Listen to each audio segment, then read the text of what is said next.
विद्या एक किरण उम्मीद की।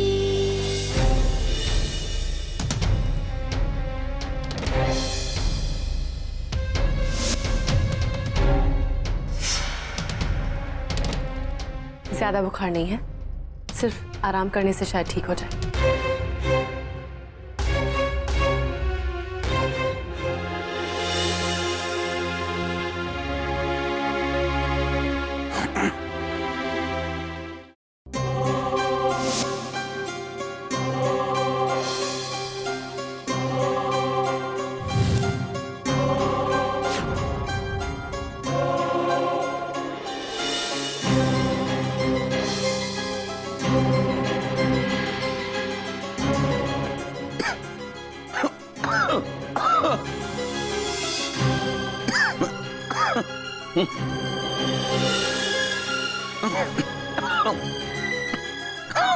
पापा, क्यों इतनी खांसी हो रही है आपको? पानी पीजिए।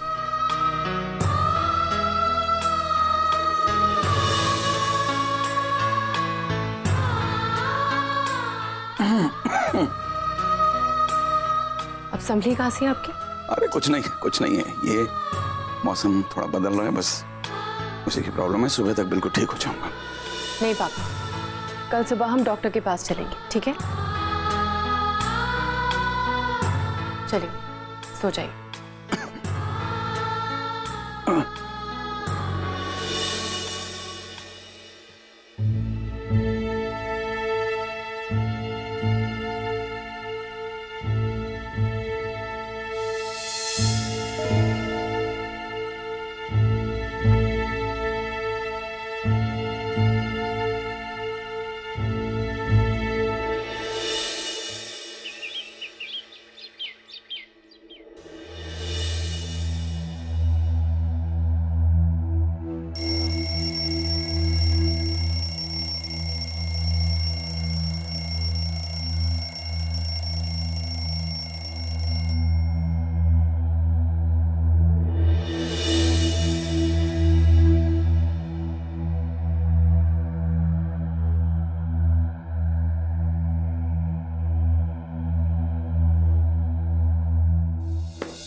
पापा,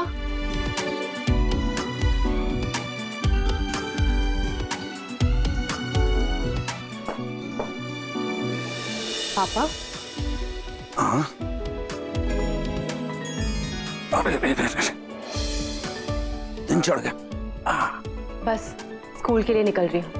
कुछ इम्पोर्टेंट काम है, 2 घंटे में खत्म करके वापस आ जाऊंगी। आप तैयार रहिएगा, उसके बाद हम डॉक्टर के यहाँ जाएंगे। अरे बेटी, मैंने कहा ना, मैं बिल्कुल ठीक हूँ। जल्दी आने की कोई जरूरत नहीं है। तुम अपना वक्त लेके काम करो स्कूल में। नहीं पापा, इस बार मैं आपकी कोई बात नहीं सुनूंगी। आप तैयार रहना, हम डॉक्टर के यहाँ जरूर जाएंगे। अरे बाबा, मैंने कहा मैं बिल्कुल ठीक हूँ। तू क्यों जल्दी आने की बात कर रही है? और अगर डॉक्टर के पास जाना है तो शाम को चलें। कोई दिक्कत की बात नहीं, आराम से शाम को चलें। अच्छा ठीक है, पर शाम को पक्का जाएंगे। और वादा कीजिए कि आप आराम करेंगे, अपनी दवाई समय पे लेंगे और यूं ही बाहर घूमने के लिए नहीं जाएंगे। ओफो, कितना फिक्र करती है तू मेरा। कहीं नहीं जाऊंगा बाहर। कहाँ जा रहा हूँ मैं? यही हूँ मैं घर पे। चलिए, शाम को मिलते हैं।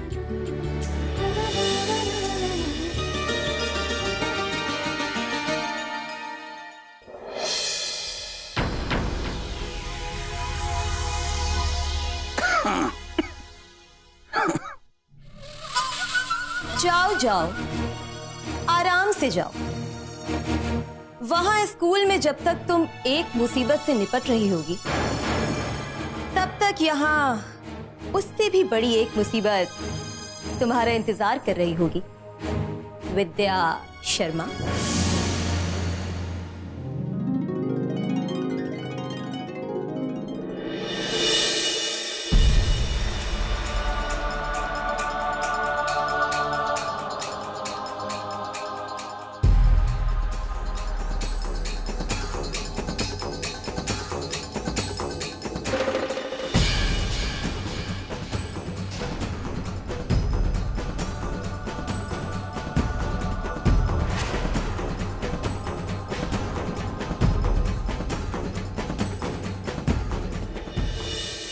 कहाँ भाग रहा है? तुझे क्या लगा तू हमसे भाग जाएगा? तुझे तो देखते ही समझ गया था कि तू लातों का भूत है। हमें पता था कि तेरे द्वारा हाथ जोड़कर मांगे हुए पैसे वापस लेने के लिए तेरे इन हाथों को तोड़ना पड़ेगा। बोल रघु, क्या करें? पहले इसका ये हाथ तोड़े या फिर पैर भी? नहीं, इसका हाथ तोड़ेंगे तो किस हाथ से पैसे देगा? बोल, पैसे कहाँ हैं? पवन, चेक कर। इधर तो आ।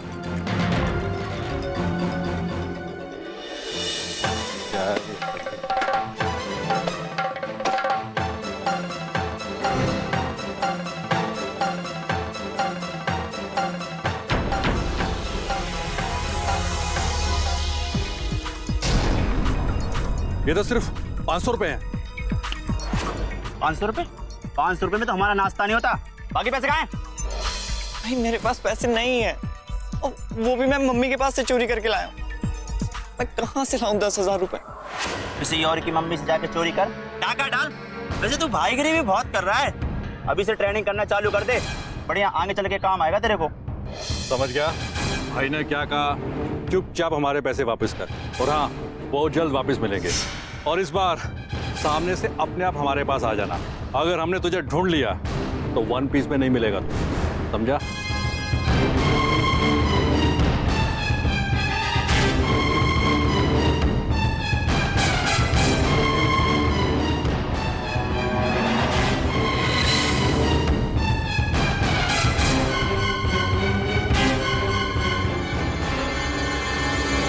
क्या हुआ बल्लू?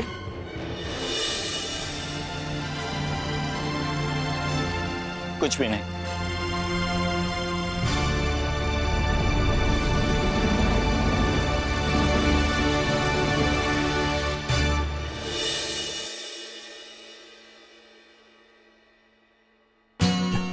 Happy lunch madam. अरे दुबे जी आइए ना, मेरे साथ खाना शेयर कीजिए। जी जी जी, आज मैंने अपने हाथों से बैंगन का भरता बनाया है, लीजिए ना, लीजिए। अरे नहीं, आज तो मैं वैसे भी बहुत सारी सब्जी लाया हूँ। हाँ तो ठीक है ना, आपकी सब्जी मुझे भी थोड़ा दीजिए, लेकिन मैं तो अपने हाथों का बैंगन का भरता खिला कर ही रहूंगी। हाँ अरे बस बस बस बस बस, ज्यादा नहीं है।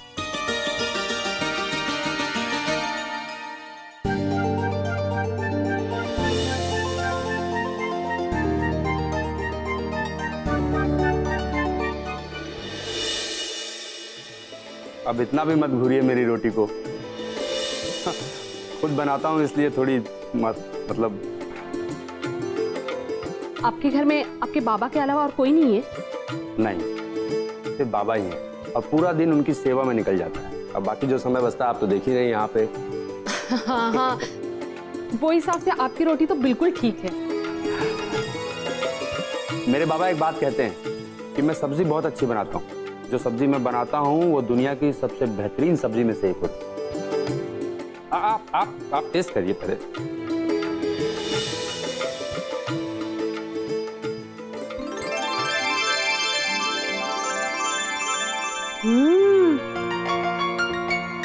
सच में आपके बाबा 100% सही कहते हैं। बहुत अच्छी सब्जी है दुबे जी। अब ये बैंगन का भरता बस आप खाइए और आपकी सब्जी मैं खाऊंगी, ठीक है?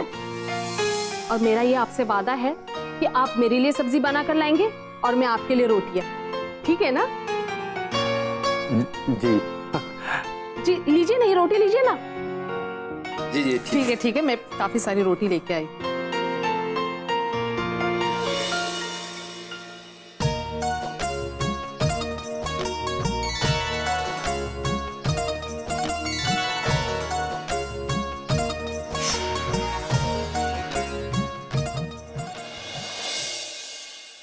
अरे बेटा, जी सर। ये शिक्षा विभाग की तरफ से कोई पत्र आया क्या? नहीं सर, अभी तक तो नहीं आया। अभी तक नहीं आया? लेकिन बेटा, जहां तक मैं उन लोगों को जानता हूं वो इतनी देरी नहीं करते हैं। 1 मिनट। जी। हेलो, हाँ प्रताप जी नमस्कार। बस मैंने इसलिए फोन किया था कि सर आपकी तरफ से वो रिव्यू करने का लेटर अभी तक नहीं आया। क्या? कब? विद्या शर्मा? ठीक है, मैं आपको बाद में फोन करता हूं।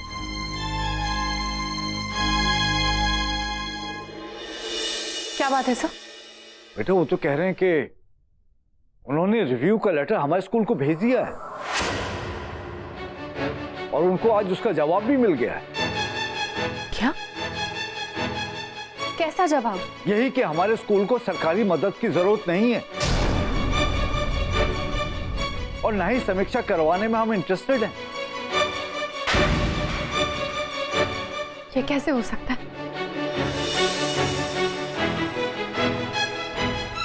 सर, मेरा यकीन मानिए यहाँ कोई लेटर नहीं आया और ना ही मैंने रिप्लाई में कोई लेटर भेजा है।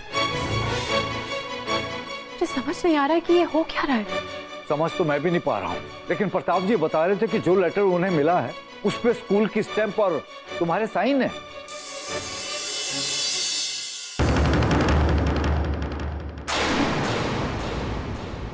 कैसे हो सकता है? सर, मेरा यकीन मानिए मैंने किसी भी लेटर पे साइन नहीं किया है और ना ही स्कूल की सील लगाई है। ये सब क्यों करूंगी सर? मैं जानता हूं बेटा, ये सब तुमने नहीं किया है। ये सब रोहित आर्यन की साजिश का नतीजा है और इसमें वो काफी हद तक कामयाब भी हो गया है।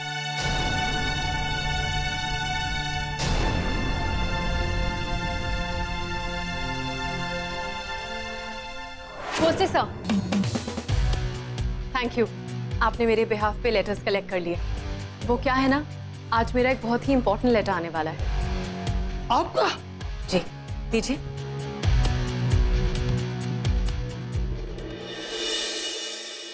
भोसले सर, ये काम भोसले सर का है। पोस्टमैन से लेटर्स उन्होंने ही कलेक्ट किए थे। वो ना हो भोसले सर ने ही रोहित आर्यन तक ये लेटर पहुंचाया है।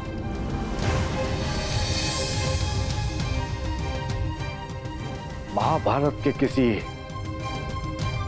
युद्ध से कम नहीं है ये बेटा। मैंने कभी सोचा ना था कि इतनी जल्दी मेरे अपने सब मेरे दुश्मन बन जाएंगे। पता नहीं रोहित ने और कितने लोगों को खरीद रखा होगा। अब तो ऐसा लगता है बेटा कि तुम पर और सोनिया के अलावा किसी और पर विश्वास करना खतरे से खाली नहीं है।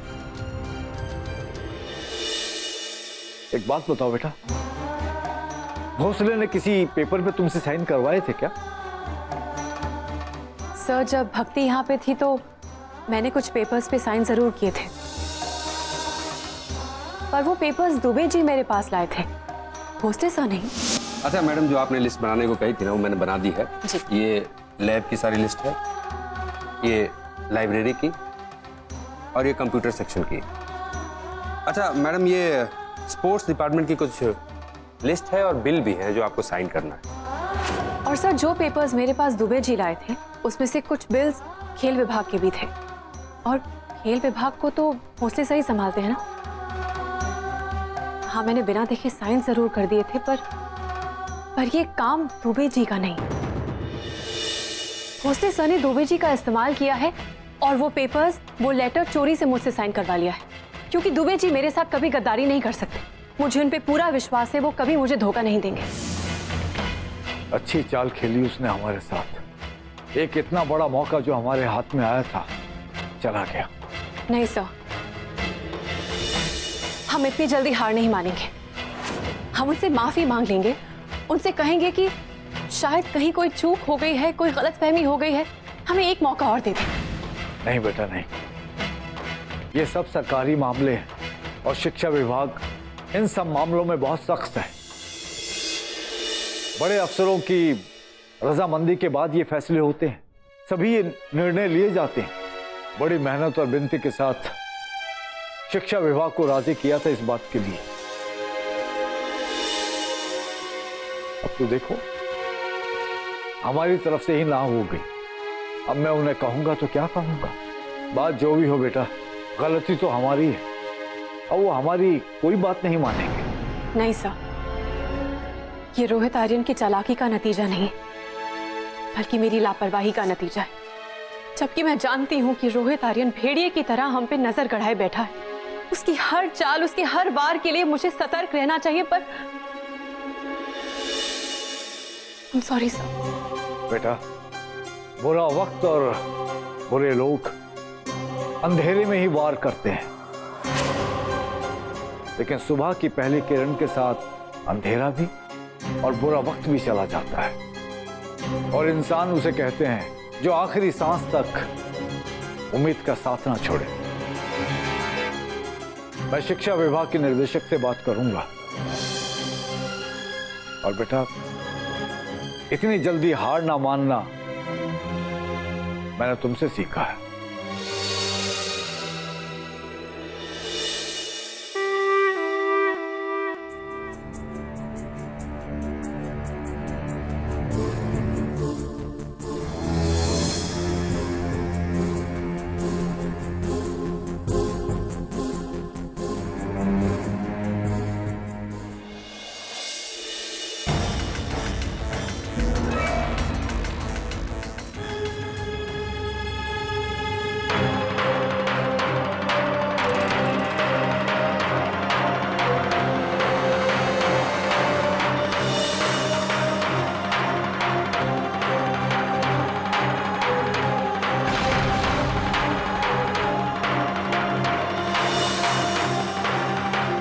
रुकिए,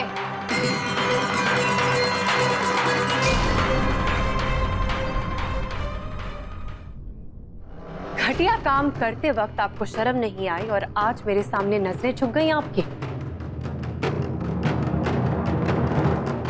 क्यों? कितनी आसानी से दुबे जी का इस्तेमाल करके चोरी से मुझसे वो लेटर साइन करवाया।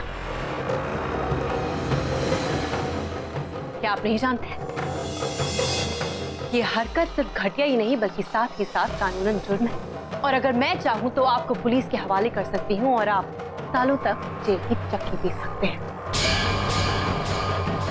हाँ भोसले जी, जुर्म तो आपने किया है, लेकिन डरिए मत, आपको कोई सजा नहीं मिलेगी, क्योंकि विद्या मैडम अच्छाई की मूरत है। अच्छाई के रूल्स के हिसाब से गलती करने वाले को एक तो मौका मिलना चाहिए, राइट मैडम?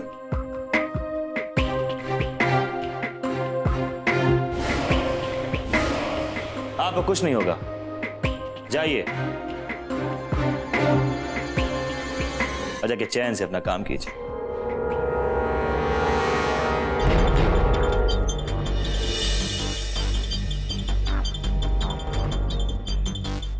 भोसले साहब, आपके मालिक बिल्कुल सही कह रहे हैं।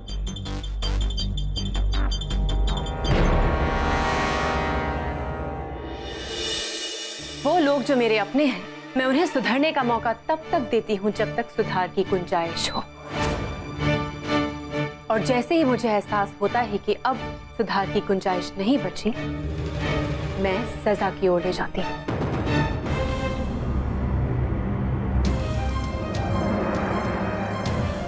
और मुझे क्यों ऐसा लग रहा है, अब आप सुधर नहीं सकते। संभाल लीजिए, क्योंकि जब मैं सजा दूंगी तो आपका ये मालिक रोहित आर्यन आपके साथ नहीं, आपके पीछे नहीं, बल्कि आपसे 100 मील दूर रहेगा, आपका पराया बन के।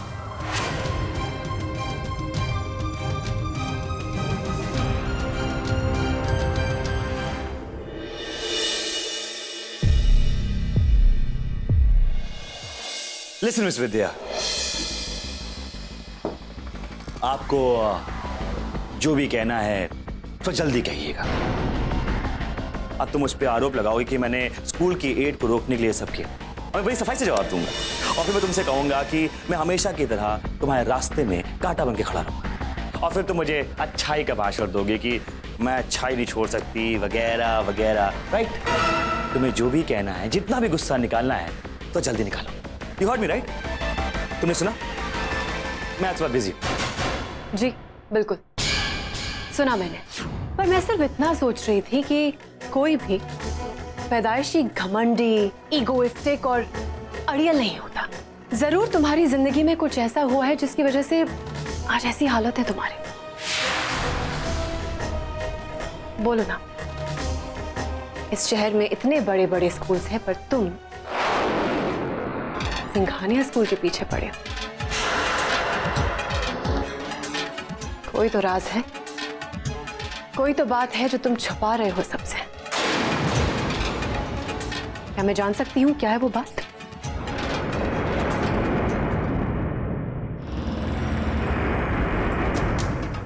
इस स्कूल के बच्चों को बर्बाद करने के लिए तुम किसी भी हद तक गिर सकते हो, ये देखा है मैंने। बोलो ना, क्या कारण है?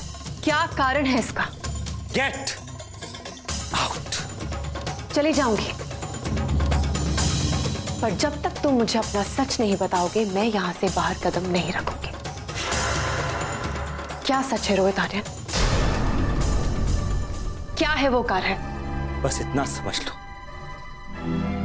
इस स्कूल को बर्बाद करना मेरी जिंदगी का सबसे बड़ा मकसद है, और जब तक मैं वो हासिल नहीं कर लेता, मेरी आत्मा को सुकून नहीं मिलेगा। मेरे स्कूल के बच्चों की जिंदगी को बर्बाद करके तुम्हारी आत्मा को सुकून वैसे भी नहीं मिलेगा, याद रखना।